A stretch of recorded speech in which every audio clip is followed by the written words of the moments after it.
नमस्कार दोस्तों, मैं विनोद कुमार मिश्रा यूट्यूब के सिंपैथी चैनल में आपका स्वागत करता हूँ।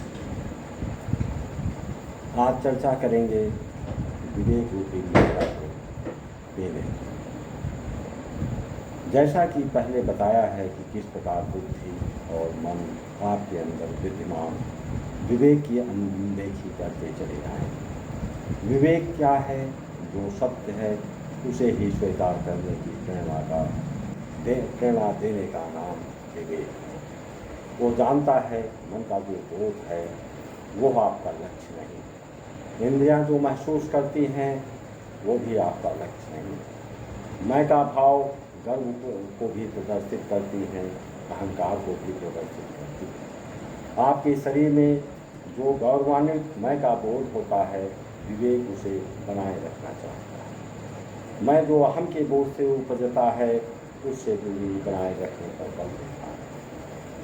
विवेक के पीछे आपकी शांत आत्मा छिपी रहती है, और या यूँ कहिए कि वो आपकी आत्मा ही है। विवेक केवल सत्य को स्वीकार करती है। सत्य मनुष्य को शक्तिशाली बनाता है। जो सत्य है वही सुंदर है। सत्य ही वो पुष्प है जो सबसे सुंदर खिलता है। इसके लिए एक देह की जरूरत पड़ती है। उसी देह के कारण ही विचार एवं भावों की नियंत्रण के रूप में आपका विवेक काम करता है। हिसाबी किताबी लोग कहेंगे कि सारे विकार का कारण तो शरीर ही है। यह कहकर हम ईश्वरी सृजनात्मकता के बारे में प्रश्न उठाने का प्रयास करते हैं।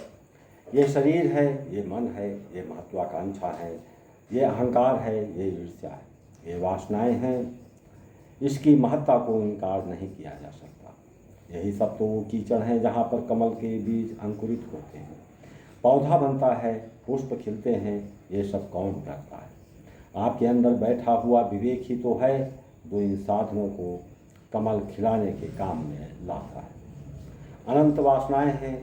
मन के अनुसार चले तो व्यभिचार बढ़ता है, विवेक के अनुसार चले तो उन वासनाओं की पूर्ति के मार्ग को प्रशस्त करता है। आप अनंत महत्वाकांक्षाओं को पाल लेते हैं। उन महत्वाकांक्षाओं की पूर्ति के लिए बुद्धि और मन की चालबाजियों में फंसकर न जाने कितने कितने तिकड़म करने पड़ते हैं। विवेक है जो आपकी गरिमा को भी बढ़ाता है, आपकी महत्वाकांक्षाओं की पूर्ति भी सही रास्ते पर चल कर कराता है। हिसाबी किताबी लोगों को इसमें जटिलता दिखाई पड़ती है, इसलिए विवेक को अनसुनी कर दिया जाता है। विवेक में एक एकाग्रता होती है। वैसे ही जैसे किसी ने अमृता से पी लिया हो, सुरा ग्रहण कर लिया हो, सुरा ग्रहण करने के बाद वो अकेला, बिल्कुल अकेला रहकर देखता रहता है। जिसने सुरा ग्रहण कर लिया उसको तो केवल सुंदरता ही सुंदरता दिखाई पड़ती है। हमारे एक मित्र थे, रोज सुरा ग्रहण करते थे। वाकिब रायवेलवी के नाम से जाने जाते थे।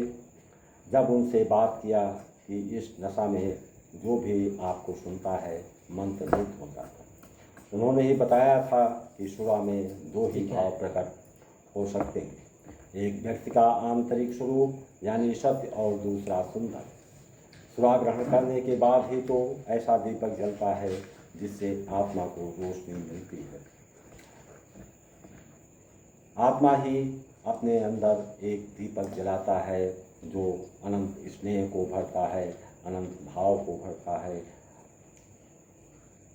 जलने दो, आत्मा ही है जो कहती है जलने दो इस अखंड दीप को, पढ़ने दो स्नेह भाव दीप को, स्वर अनंत का प्रवाह बहने दो, जलने दो इस अखंड दीप को, जलने दो इस अखंड दीप को। तमस अंध पारावार क्लेश व्याधि का तुषार, पल प्रतिपल जगने दो, उर में लय भरने दो, सत सत वीणाओं से स्वर अनंत झलने दो, जलने दो इस अखंड दीप को। विवेक वही दीप जलाता है। वो सुरा के नशे में रहता है, वो केवल और केवल सत्य का दीप जला सकता है, सौंदर्य को निखार सकता है। आप है जो बुद्धि की चालबाजियों में, मन की इच्छाओं में अपने विवेक को अनसुनी कर रहे हैं, अनदेखा कर रहे हैं। यह है जो आपके सबसे नज़दीक है। उसने आपके अंदर के कोमलतम हृदय की सुंदरता को देखी है, पवित्र नदी के प्रवाह को देखा है। उस सुंदर हृदय को वो और सुंदर बनाना चाहता है। आपकी अविरल धारा को बिना किसी कूड़ा कचरा के बहाना चाहता है। आपने अनुभव किया होगा कि बहुत से ऐसे कार्य हैं जिसके करने के पहले आपके अंदर एक भाव उठता है कि ऐसा करना ठीक नहीं है। यही तो विवेक है, यही तो अंतरात्मा है। विवेक तो स्नेह का, प्रेम का, करुणा का दीपक प्रज्वलित किए बैठा है। वो जानता है कि आप गंगा की निर्मल धारा हैं। गंगोत्री से निकलकर गंगा सागर तक की आपकी यात्रा है। जब वो गंगोत्री से निकलती है उसका जल पूर्ण स्वच्छ रहता है।